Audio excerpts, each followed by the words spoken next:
여러분 안녕하십니까. 믿음의 조상, 기도의 조상 요셉에 대해서 생각하겠습니다. 요셉은 아버지 야곱의 11째 아들로 태어났습니다. 어머니가 일찍 세상을 떠났기 때문에 아버지의 사랑을 독차지했습니다. 아버지가 좋은 음식 먹이고 비단 옷을 입히며 이렇게 애지중지 키웠습니다. 요셉은 꿈을 가졌어요. 꿈을 꿨어요. 하늘에 해와 달이 자기계절하고 11별들이 자기계절하는, 또 곡식 들판에 곡식단 꿈을 꿨어요. 11곡식단이 자기계절하는 그런 꿈을 꿨습니다. 이걸 형들에게 말하니까 네가 우리 가정의 왕이 되느냐, 네가 11째가 뭐야, 이렇게 미움을 받고 그랬습니다. 그러다 이런 꿈을 꾸면서 장차 가정을 위해서, 세상을 위해서 크게 공헌한다는 그런 어떤 자신감, 그런 꿈을 갖고 살았습니다. 나중에 이제 형들의 미움을 받아가지고 들판에 나갔을 때 아버지 신부로 온 요셉이, 야, 니놈이 그렇게 꿈이 많고 그렇게 잘났다면, 아버지 사랑 독차지하고 잘났다면, 야, 너 한번 맛 좀 봐. 하면서 구덩이에 빠뜨려 죽이려고 했습니다. 근데 맏형 루벤하고 넷째 형 유다가 중재해가지고 구덩이에서 나와가지고, 특히 유다가 중재해가지고, 넷째 형 유다가 중재해서 이집트 상인들에게 팔아넘겼습니다. 그래서 그 노예가 돼가지고, 이집트의 노예가 돼가지고 국방장관 보디발의 가정의 몸종으로 노예로 머슴으로 사는데, 얼마나 충성하는지, 하나님 믿는 마음을 얼마나 충성한지 그 집에 모든 걸 책임졌어요. 근데 보디발의 아내가 자꾸 죄를 짓자고 유혹을 해가지고, 이렇게 청년의 욕정을 건드리면서 유혹을 해가지고 죄를 짓게 했는데, 그러나 요셉이 그걸 반대했습니다. 거부했습니다. 나중에 이제 옷이 옷이 뺏긴 상태에서 옷을 벗기려고 할 때 그걸 뿌리치고 나왔더니만 옷이 증거가 돼가지고 오히려 죄를 지으려고 겁탈했다고 이렇게 뒤집어 씌움 받아가지고 감옥살이 하게 됐어요. 감옥에서 죽을 놈의 고생을 했습니다. 20년 동안 감옥에서 죽을 고생을 했어요. 근데 꿈 해석을 잘 해가, 꿈 해석을 자꾸 그 감옥에 왕의 측근들이 그 감옥에 자주 오기 때문에 그 측근들, 감옥에서도 이제 인정받아가지고 감옥 전체 죄수들 돌보는 그런 일을 했는데, 왕의 측근들이 때때로 와요. 왕의 측근들의 꿈 해석을 해주고, 누구는 죽는다, 산다, 꿈 해석을 해주고 하나님의 영감을 받아서 해줬더니만요, 이게 나중에 소문났어요. 이집트의 왕이 큰 꿈을 꿨어요. 막 괴상한 꿈을 꿨어요. 뭔지 몰라요. 무슨 뜻이 있는 것 같아요. 모든 고관들에게, 모든 왕궁을 드나드는 점술사들에게 물어봤더니 모른대요.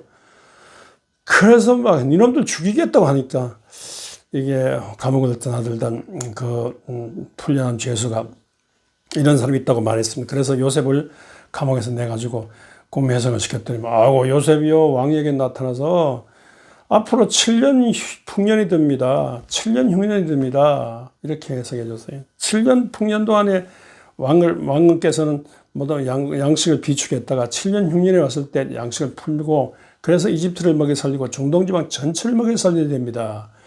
그렇게 해석하는데, 왕이 볼 때 얼마나 총명한지 몰라요. 얼마나 아름다운 청년인지, 얼마나 총명한지 몰라요.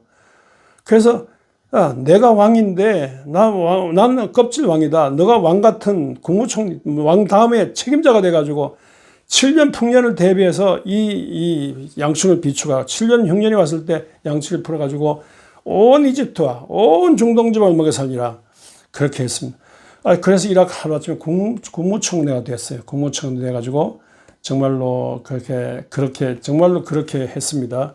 그렇게 함으로써 이집트와 중동지방을 먹여 살리고, 그때 이제 이스라엘 자기 가정을 먹여 살리고, 그때 70명이 이주해 왔지 않습니까? 그래서 430년 동안 이스라엘 해세를 키워가지고 나중에 출애굽 해서 가나안 땅으로 가서 큰 이스라엘 민족 형성되는 데 기여했는데, 하나님께서는요, 이렇게 하나님의 프로그램이죠. 하나님께서 이렇게 요셉에게 꿈을 주시고, 요셉에게 시련을 주시고, 요셉이 일하게 했습니다.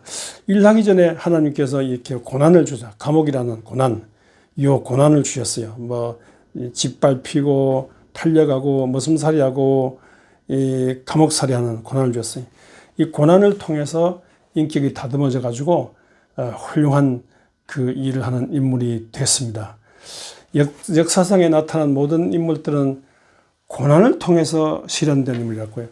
우리 기독교에서 에덴 동산을 늘 생각하는데 중국 역사에서는 요순 시대를 에덴 동산 같은 요순 시대를 생각합니다. 요 임금은 자기 후계자로서 반드시 아들을 세웠지만 아들이 잘나지 못해가지고 순 임금을 세웠는데 그래서 요순 시대를 하죠. 순이라는 사람을 이렇게 남들이 청가한데 들어보니까 본 아들로 태어났지만 서자 때문에 이렇게 쫓겨나고 고생하고 살아요. 고생한데도 언제든지 가정을 생각하고 효도하고 살아요. 그래서 나중에 집에 들어오도록 해가지고 이렇게 겪어보니까 막 서자가 이복 동생이 막 죽이려고 했는데 막 불구덩이 가운데서도 살아남고요. 우물 파가지고 팔려고 하는데 그 생마장 하려고 했는데 옆길로 빠져가지고 우물을 팔아가지고 옆길로 나오는 구멍을 만나가지고 되살아나고. 그래서 정말로 그 죽이려고 하던 가정 식구들이 오히려 회개하고 가정을 살리고요. 또 막 큰 천지지변 홍수가 쏟아지고 산사태 나고 막 지진 터지고 하는데 그와 와중에서도 움직이되 신중을 기해서 그 지역사회를 살리는 이런 거 약 30년 가까이 이렇게 겪어보고 야 이런 인물을 어디서 구할 수 있냐. 그래서 요 임금이 순을 이렇게 이게 후계자로 삼았다고 합니다. 그래서 60살에 왕이 됐는데 그때가 전성시대. 하여튼 요순시대, 중국이 언제든 요순시대를 생각하면서 정치를 해야 된다 그러지 않습니까? 이렇게 동서고금의 수많은 인물들은요, 고난의 풀무를 통과했어요. 사드락과 메삭과 아벳느고, 다니엘, 민족의 고난, 이집트의 고난, 광야시대의 고난, 이 바빌론 포로의 고난, 이 고난을 통해서 이스라엘 민족은 전쟁과 고난 속에서 고난을 통한 이스라엘 민족이에요. 오늘 현대 히틀러에게 600만 명 학살당하는 고난을 통해서 빛나는 민족이에요. 새 이스라엘 된 기독교도 이 십자가 고난을 통과해가지고 이렇게 로마에 들어가서 전 세계 복음화하게 했습니다. 십자가 고난이 없었으면요, 카토콤비에 고난이 없었으면 아닌 거예요. 기독교가 아닌 거예요. 예수 그리스도의 십자가 고난 아니면 예수 그리스도가 아닌 거예요. 예수 그리스도의 십자가 고난을 같이 십자가 고난을 생각하는 제자들이 아니면 제자가 아닌 거예요. 고난을 통한 부활이에요. 십자가를 통한 부활이에요. 그래서 우리가 오랫동안 사순절에 십자가 고난을 생각하면서 우리가 주님을 따르자. 십자가 고난 없는 기독 축복 그거 너무 천박하잖아요. 너무 진짜 축복하는데 성령 충만 축복하는데 그 가짜잖아요. 십자가 고난을 통과하지 않은 건 기독교가 아니에요. 그래서 예수 그리스도의 십자가에 달린 것 외에는 나는 자랑하지 않는다. 바울이 그런 말을 했습니다. 이게 이 사순절을 지나면서 십자가 고난만이 나와 내 가정을 살리고 내 나라 내 민족을 살린다 생각하고 사순절 고난을 생각하며 고난의 길을 걸으면서 이런 자본주의 물질 쾌락, 이런 코로나의 시련 중에서 정말로 좁은 길, 고난길, 십자가 길, 주님 가신 이 길만이 내가 살고 내 가정이 살고 내 나라 내 민족이 사는 길이라 생각하고 십자가 고난을 통해서 되는 하늘 뜻에 참여하는 하늘 큰 축복에 참여하는 여러분 되시기를 주의 이름으로 축원합니다.